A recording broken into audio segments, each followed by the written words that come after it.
में जो आम इंतखाबात हैं यानी जनरल इलेक्शंस हैं यानी आम चुनाव है वो 2024 में होने हैं। लेकिन शायद जैसा कि अक्सर कहा जाता है कि भारत देश में जो लोकतंत्र है वो काफी मजबूत है और जो लोकतंत्र का त्योहार है वो है चुनाव। तो चुनाव को भी यहां किसी त्योहार से कम आंका नहीं जाता और इसकी तैयारियां भी बिल्कुल वैसे की जाती हैं जैसे किसी त्योहार की तैयारी की जाती है या किसी बहुत बड़ी या कड़ी परीक्षा की तैयारी की जाती है। कहां 2024 और कहां अभी 2022, लेकिन तैयारियां चुनाव की शुरू हो चुकी हैं और शायद इससे पहले कि हम और आप समझते उसके बहुत पहले तैयारियां शुरू हो चुकी हैं। तमाम जो शतरंज के बिसात है वो मोहरे सोच समझकर चले जा रहे हैं। बिहार में अगर नीतीश कुमार ने एक फैसला लिया खुद को यानी जेडीयू को एनडीए से अलग करने का और वहां सरकार में जो गठबंधन में बीजेपी के शामिल थे उससे अलग होकर और विपक्षी पार्टी जिसे कोसते थे, जिसके बारे में बुरा भला कहते थे, और विपक्षी पार्टी तत्कालीन उस वक्त की जो पानी पी पी के नीतीश कुमार को पता नहीं क्या क्या बोलते थे, अब दोनों एक साथ हैं। और यह इतना बड़ा मूव भी बहुत कैलकुलेटेड है, अचानक लिया गया फैसला नहीं है, सोच समझकर बिल्कुल शतरंज में बिछे बिसात के मोहरे की तरह चाल चली गई और यह फैसला लिया गया और जेडीयू ने एनडीए से खुद को अलग कर लिया। अब जाहिर है कि जवाबी चाल भी चली जाएगी, तो चली जा रही है।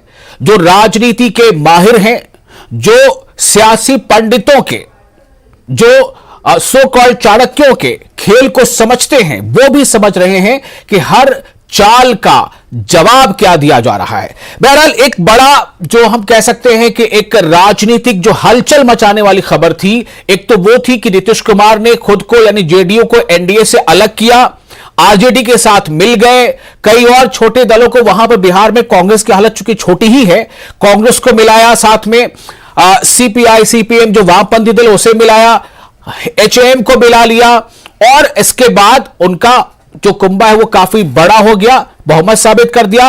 और जिस दिन बहुमत साबित करना था उसी दिन यह ऐलान कर दिया विधानसभा के अंदर से कि निगाह कहीं और है। सीधे सीधे केंद्र के सत्ता और सत्ता जिनके हाथों में है उनके कार्यशैली पर सवाल खड़े किए। तो इशारा मिल गया था। और एक जो बड़ी तब्दीली अब आई है वो ये है कि केसीआर जो है तेलंगाना से चलकर पहुंचते हैं पटना, मिलते हैं नीतीश कुमार से, तेजस्वी यादव से और भाषण देते हैं, बातें करते हैं। किसके खिलाफ, उसका मकसद क्या है, उसका असर क्या होगा, तमाम सवालों के जवाब अगले आधे घंटे इस प्रोग्राम में बने रहे हमारे साथ।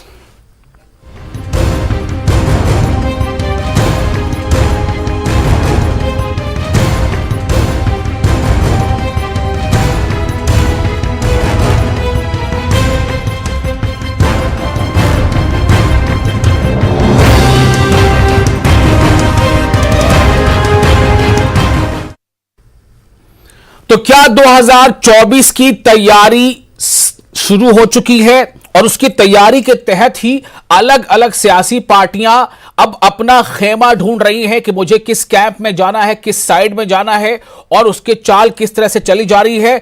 हम आपको बताएं कि हमारे साथ 4 खास मेहमान होंगे जिनसे इन तमाम मुद्दों पर चर्चा करेंगे। हमारे साथ हैं अशोक सिन्हा, बीजेपी तर्जुमान, ये जुड़ने वाले हैं हमारे साथ। बीजेपी के प्रवक्ता असफर अहमद जो प्रवक्ता है कांग्रेस के, वो हमारे साथ जुड़ चुके हैं। डॉक्टर पवन पांडे नेशनल स्पोक्सपर्सन है राष्ट्रवादी कांग्रेस पार्टी के यानी एनसीपी के, और मोहम्मद नेमतुल्लाह सीनियर लीडर है जेडीयू के। तो आप तमाम लोगों का बहुत बहुत स्वागत है। मैं अपने इंट्रो में यह कहना भूल ही गया था कि जिस वक्त, जिस समय, जिस दिन केसीआर नीतीश कुमार से मुलाकात कर रहे थे और प्रेस कॉन्फ्रेंस में अपनी बातें कह रहे थे, उद्देश्य बता रहे थे, उसी दरमियान लगभग शरद पवार जो महाराष्ट्र के बड़े नेता हैं, राष्ट्रीय स्तर पर भी उनकी पहचान है, वो भी एक प्रेस कॉन्फ्रेंस कर रहे थे और ये कह रहे थे कि हम यानी कि अपोजिशन यूनिटी के लिए बिल्कुल तैयार हैं और कॉमन मिनिमम प्रोग्राम के तहत एक यूनिटी बननी चाहिए। लेकिन क्या यह समझा जाए कि जिसके खिलाफ लड़ना है उसकी तैयारी कुछ अधूरी है? क्या ऐसे ही 2 टर्म बीजेपी ने केंद्र पर शासन कर लिया? क्या ऐसे ही देश की जनता ने झोली भर भर के उन्हें वोट दे दिया? सबसे पहला सवाल हमारा होगा मोहम्मद नेमतुल्लाह, जो जेडीयू के लीडर है, आपसे। नेमतुल्लाह जी, सवाल मेरा यह है कि नीतीश कुमार से जब पूछा जाता है कि क्या आप खुद को पीएम की रेस में देखते हैं, तो वो कहते हैं छोड़िए ना, जाने दीजिए, ये कोई सवाल है? लेकिन आज पटना में जो पोस्टर देखे गए हैं उसमें बड़े बड़े शब्दों में लिखा है कि बिहार देखा अब देश देखेगा। क्या मतलब है?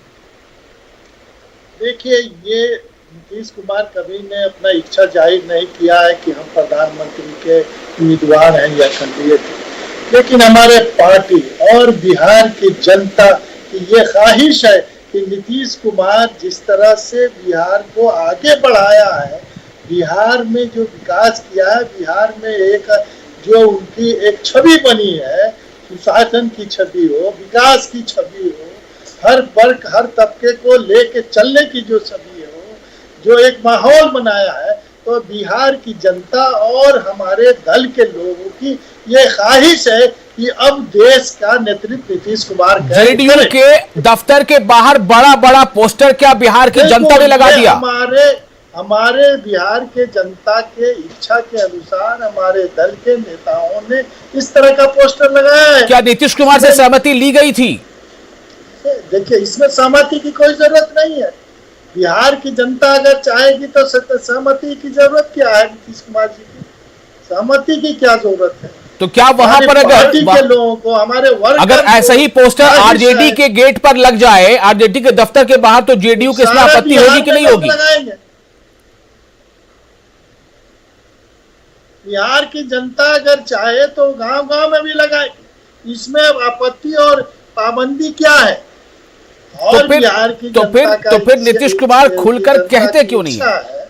उसकी ख्वाहिश है कि अब देश के पैमाने पर देश का नेतृत्व माननीय नीतीश कुमार करें, लेकिन नीतीश कुमार ने अभी कभी अपना इच्छा जाहिर नहीं किया। लेकिन एक सवाल, ठीक है, मैं कहता हूं, मुझे नहीं लगता कि बिहार की जनता जो है राजनीतिक तौर पर इतनी अपरिपक्व है कि ये जानते हुए कि 543 में से कितना आपको आना चाहिए कि आप पीएम बन सकेंगे और आपकी वहां पर कितनी सीटें आ सकती हैं बिहार से जेडीयू को, तो किस वजह से ऐसी अभिलाषा है, ऐसी आशा है?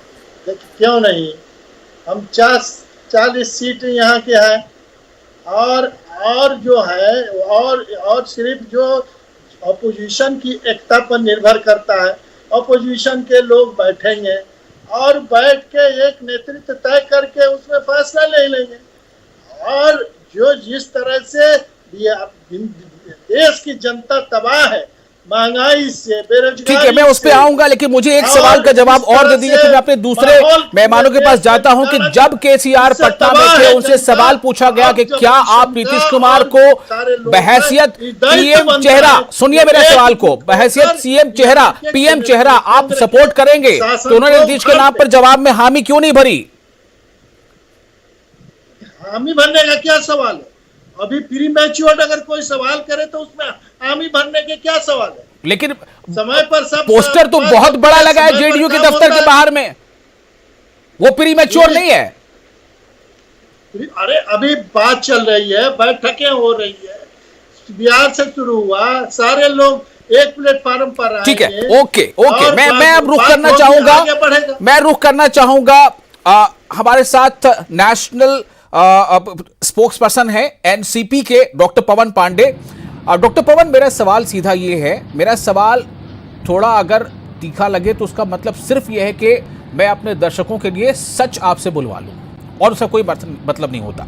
डॉक्टर पवन, मैं ये जानना चाहता हूं कि जेडीयू के पार्टी कार्यालय के बाहर बड़ा बड़ा पोस्टर लगा हुआ है, बिहार ने देखा देश देखेगा, इसका मतलब क्या है?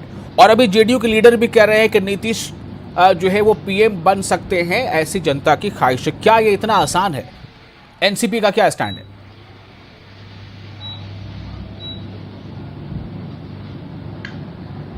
देखिए, सबसे पहली बात तो ये है कि विपक्ष जो है वो ये चाहती है कि अब जो ये सरकार अभी चल रही है, पिछले मान लीजिए 10 वर्ष अब इसके पूरे होने वाले हैं 24 में, तो इसको अब हटाना जो है ना, इसको बदलना सबसे ज्यादा जरूरी है। अभी जो जेडीयू के हमारे प्रवक्ता साथी जो कह रहे थे कि देखिए राजनीति तो मुद्दों से होती है। देश में जिस प्रकार महंगाई, बेरोजगारी एकदम चरम सीमा पे आके खड़ी हो गई है, तो विपक्ष जनता की आवाज होती है और विपक्ष ये चाहती है और विपक्ष ये कोशिश कर रही है कि भाई इनको हटाया जाए। इन लोगों ने अभी तक इसी का लाभ उठाया है कि विपक्ष एकत्रित नहीं है। आप ही ने सवाल किया था कि आपकी आखिर कितनी सीटें आ जाएंगी कि आप प्रधानमंत्री बन जाएंगे। देखिए, बात प्रधानमंत्री बनने की नहीं है। सबसे पहली बात यह है कि सरकार को पहले बदला जाए जी। उसके बाद आप देखेंगे कि विपक्ष में तो इतने बड़े बड़े कद्दावर लीडर हैं कि उसमें बहुत सारे प्रधानमंत्री के चेहरे हैं और उसमें एक नीतीश कुमार भी है। ऐसा नहीं है कि नीतीश कुमार जी में वो क्षमता नहीं है, बिल्कुल है। तो ये चीज अभी कह देना या अभी से तय कर लेने में फिर क्या होगा कि इसमें विपक्षी एकता को तोड़ने वाली बात हो जाती है। मैं ये कह रहा हूं कि अगर जेडीयू ने लगाया है तो वो उनके पार्टी का अपना एक स्टैंड नहीं करेंगे। मैं इस पार्टी की इच्छा है, उनके वर्कर की इच्छा है, उनके लोगों की इच्छा है, तो किसी की इच्छा तो कोई दबा नहीं सकता है ना। उसकी इच्छा होनी चाहिए, और क्यों नहीं होनी चाहिए। तो उसमें हमको नहीं लगता कि अन्य किसी भी विपक्षी पार्टी को कोई भी इसमें परेशानी नहीं है, इसमें कोई दिक्कत नहीं है। हम लोग तो चाहते हैं कि लोग साथ आए, एकजुट हो और इस बात को गंभीरता से समझे कि सरकार को बदलना सबसे ज्यादा जरूरी है और उसके लिए हम सबको मिलकर प्रयास करना होगा और जो भी एडजस्टमेंट करना होगा वो हम लोग करेंगे, समय पर करेंगे। लेकिन मेरा ये सवाल है कि क्या एनसीपी को इस बात की जानकारी थी कि केसीआर पटना जाने वाले हैं, नीतीश कुमार से मिलने वाले हैं? जानकारी खबरों के माध्यम से होना अलग बात है, लेकिन सूचना मतलब जाने से पहले रजामंदी, सहमति या एक परामर्श, क्या ऐसा कुछ हुआ था? देखिए, हर पार्टी और हर नेता अपने आप में स्वतंत्र हैं और केसीआर साहब की मैं तो कहूंगा बहुत अच्छी पहल है। उन्होंने एक अच्छी पहल, राजनीतिक एक अच्छी पहल की, विपक्ष को साथ में लाने की पहल की। तो जो लोग भी पहल कर रहे हैं उनका स्वागत होना चाहिए। अब वो हम लोगों से पूछ के गए नहीं कि हम लोग उनसे पूछ के नहीं गए। मेरा सवाल आपसे सिर्फ इसलिए है कि जिससे मैंने पहले बताया कि जिसमें केसीआर पटना में थे और उसी समय लगभग जो है कल शरद पवार ने, आपके नेता ने प्रेस कॉन्फ्रेंस की है और कहा है कि हम जो है विपक्षी एकता चाहते हैं और एक कॉमन नियम के तहत प्रोग्राम के तहत ये विपक्ष जो है यूनाइट होना चाहिए।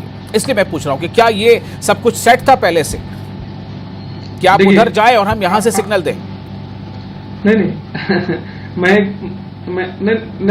एक बात आपको ये कह रहा हूँ कि आप ही ने कहा कि हमारे नेता ने कहा कि कॉमन मिनिमम प्रोग्राम के तहत ही विपक्षी एकता होगी और आगे बढ़ेगी। चूंकि कई दलों का समावेश होगा, कई दल आपस में एक साथ आएंगे, तब जाके एक मजबूत गठबंधन बनेगा। तो उसमें तो कॉमन मिनिमम प्रोग्राम के तहत ही वो गठबंधन काम करेगी ना। तो उसी के तहत उन्होंने कहा कि भाई सारे लोग एकजुट हो, विपक्षी एकता जरूरी है और हम सब कॉमन मिनिमम प्रोग्राम के तहत ही इकट्ठा होंगे और इस सरकार को बदलेंगे। ठीक है, उसी के तहत हमारे साथ अशोक सिन्हा जी भी जुड़ चुके हैं, प्रवक्ता बीजेपी। अशोक जी, मैं आपके पास बस कुछ ही समय में आ रहा हूं, मुझे थोड़ा समय दे, क्योंकि आप थोड़ी देर से जुड़ पाए हमारे साथ।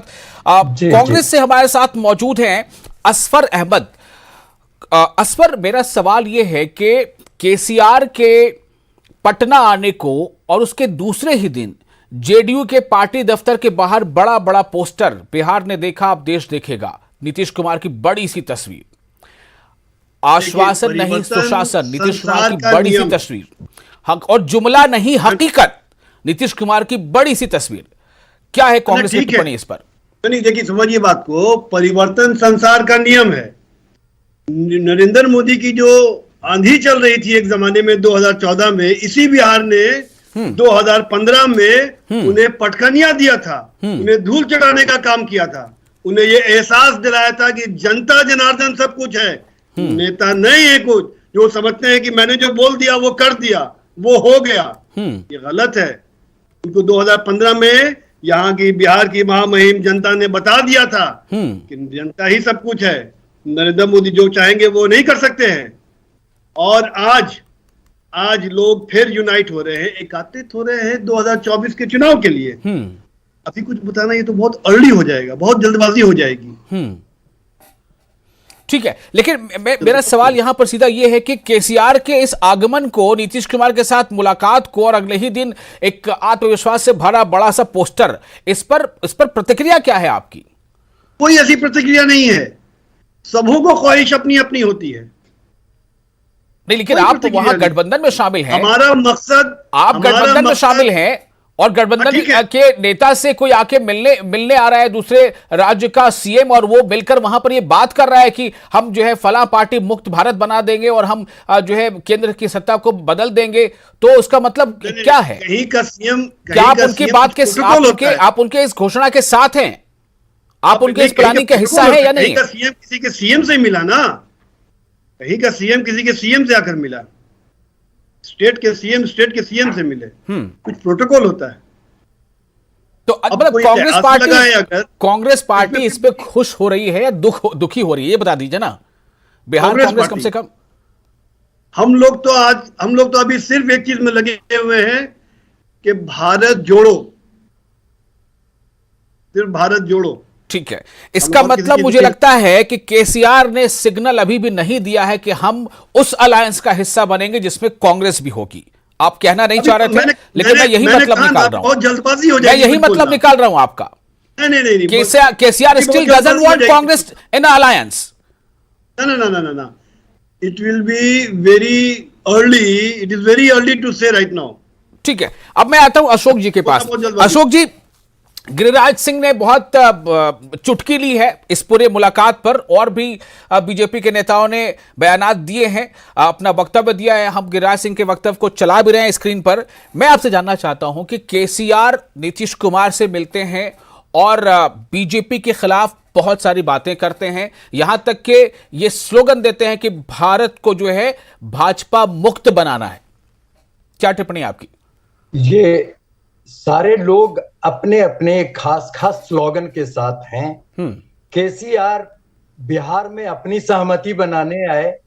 जब पत्रकारों ने उनसे नीतीश कुमार के बारे में पूछा तो उन्होंने कहा कि मैं कैसे कह सकता हूं इनका नाम।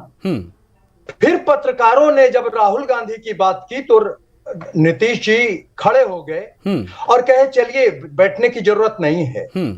अब एक चीज सोचिए कि 3 कॉन्टेंडर एक साथ जिनकी चर्चा कल प्रेस कॉन्फ्रेंस में हुई, उसके अलावा ममता बनर्जी, अरविंद केजरीवाल। ये हकीकत है अबू भाई कि नरेंद्र मोदी के पर्सनालिटी का इस समय ये इंपल्स है कि हर मुख्यमंत्री जो अपने स्टेट में है गैर भाजपाई, वो सोचता है कि अगर हम प्रधानमंत्री के उम्मीदवार नहीं होंगे तो मेरा जो बेस वोट है वो भी नरेंद्र मोदी को एज पीएम वोट दे देगा। स्टेट में तो हमें दे देगा, लेकिन एज पीएम वो नरेंद्र मोदी को ऑप्ट करेगा। इसीलिए डिफरेंट चीफ मिनिस्टर्स अपने अपने स्टेट में अपने अपने बेस वोट को संभालने के लिए पीएम के उम्मीदवार अपनी कैपेसिटी में है, क्योंकि एक चीफ मिनिस्टर दूसरे चीफ मिनिस्टर को एज पीएम स्वीकार नहीं कर रहा है। चाहे केजरीवाल तो किसी को नहीं मान रहे हैं, केसीआर और ममता बनर्जी राहुल गांधी को पसंद नहीं कर रही है। हकीकत है कि जो 200 सीटों पर करीब बीजेपी को स्ट्रेट फाइट होती है कांग्रेस से, इस लड़ाई में अगर साथ लड़नी है तो बिना कांग्रेस के कोई अगर दिन में सपना क्यों देख रहा है?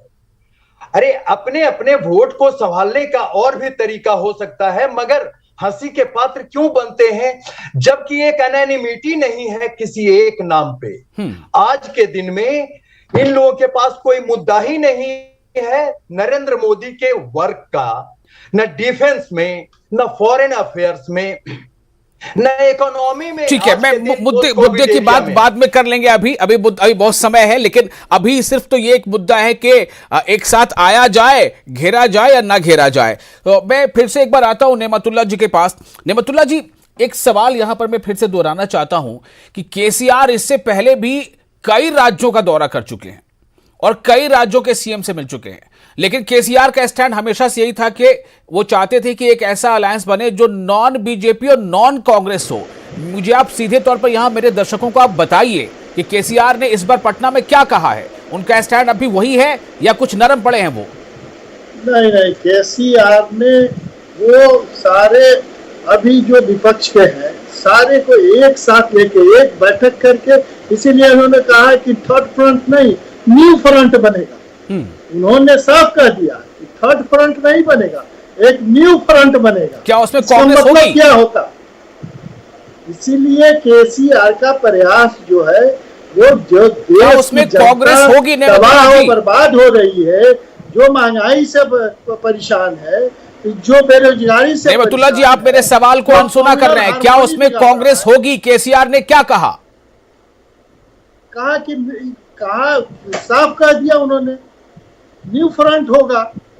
इसका मतलब क्या होता? थर्ड फ्रंट होता तब न कांग्रेस अलग होता।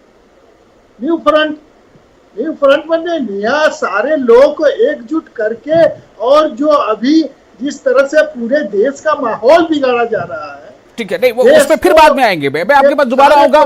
मैं पवन पांडे जी आपके पास आना चाहता हूं। एक बार बड़ी तामझाम के साथ और बड़ी जो है मतलब आदर सत्कार के साथ, अच्छी बात है, ममता जी आई थी मुंबई और उद्धव ठाकरे से भी मिली थी। हालांकि मुलाकात नहीं हो पाई थी, वो कोविड में थे, लेकिन एनसीपी के आपके जो बड़े नेता हैं शरद पवार जी, उनसे मिली थी। उनके सामने जब उन्होंने कहा था कि कांग्रेस को भूल जाइए, तो फिर शरद जी ने कहा था, शरद पवार जी ने, कि बिना कांग्रेस के कोई अलायंस का हम नहीं सोच सकते। आपको भी याद होगा। क्या इस बार भी उसमें कुछ चेंजेस हैं पवन पांडे जी? अगर केसीआर या अगर ममता अड़ी रही, तो फिर क्या ये फिर वही चीज है कि आप दिन में जो है वो सपने देख रहे हैं? नहीं। देखिए, अभी आपने बीजेपी की साथी की बात को गंभीरता से नहीं लिया। उन्होंने कहा, एक शब्दावली का प्रयोग किया। उन्होंने कहा कि 200 सीट पे डायरेक्ट जो फाइट है वो कांग्रेस के साथ बीजेपी की। कांग्रेस को आप माइनस करके नहीं चल सकते। आप पहले बताइए कि इनको कांग्रेस की चिंता क्यों हो रही है अभी? देखिए, जब ये अलायंस बनने लगता है तो इन लोग कहने लगते हैं कि भाई विपक्ष के पास तो 4 नेता है, 5 नेता है पीएम कैंडिडेट। आप इस चीज को देखिए कि अगर ये 5 पीएम कैंडिडेट एक साथ खड़े हो जाएं तो इनके एक पीएम कैंडिडेट का क्या हाल होगा? ये लोग को इस बात की डर है और ये लोग जानते हैं इस बात को, लेकिन क्या है, इसको घुमा के बोलने की इन लोग की आदत है। तो घुमा के कह रहे हैं कि भाई इनके पास तो इतना कैंडिडेट है, उसमें से एक कैंडिडेट चुन लिया जाएगा। जी, आप मेरे प्रश्न को मत घुमाइए। मेरा सीधा सवाल है, क्या जो नया फ्रंट बनने वाला है उस पर कांग्रेस होगी या नहीं होगी? शरद पवार जी का स्टैंड अभी भी वही है या बदल गया है? नहीं, ये तो नहीं, ये देखिए, अब अगर जो हमारी रणनीति है उसको हम अगर पहले ही खुलासा कर दे तो क्या फिर रणनीति कहां रहेगी? ठीक है, हमारा तो प्रयास है कि हम सबको साथ में लाएं और एक मजबूत विपक्ष का निर्माण करें। ठीक है। असफर अहमद, अगर अदर देन कांग्रेस को अलायंस बनता है, चूंकि अभी तक कोई ना तो ममता खुल के हामी भरती नजर आती है, ना केसीआर ना केजरीवाल, तो क्या कांग्रेस जो है फिर भी ये कोशिश करेगी कि किसी तरह से ये बन ही जाए, चाहे मेरा हिस्सा कम हो जाए? क्या ये करना चाहिए कांग्रेस को? असफर नहीं, देखिए, हमारे नेता तो राहुल गांधी जी हैं, समझिए बात को आप। हमारे नेता कांग्रेसमैन हमारे नेता राहुल गांधी जी। नेता मतलब क्या, पार्टी के अध्यक्ष बोलना चाह रहे हैं आप, या पीएम के कैंडिडेट? नहीं, हमारे सब चीज वही है। कांग्रेस मीन्स राहुल गांधी, सोनिया गांधी। मगर अगर उनकी इच्छा होगी कि नहीं, अभी हम वक्त अभी है यूनाइट होने का, मिलने का, सबको लेकर चलने का, ठीक है, तो जो वो कहेंगे हम तैयार हैं उसमें।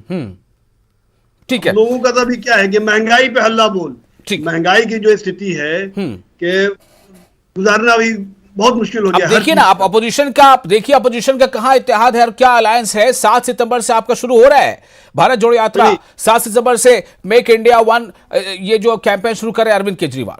अशोक सिन्हा जी, मैं आपके पास आना चाहता हूं।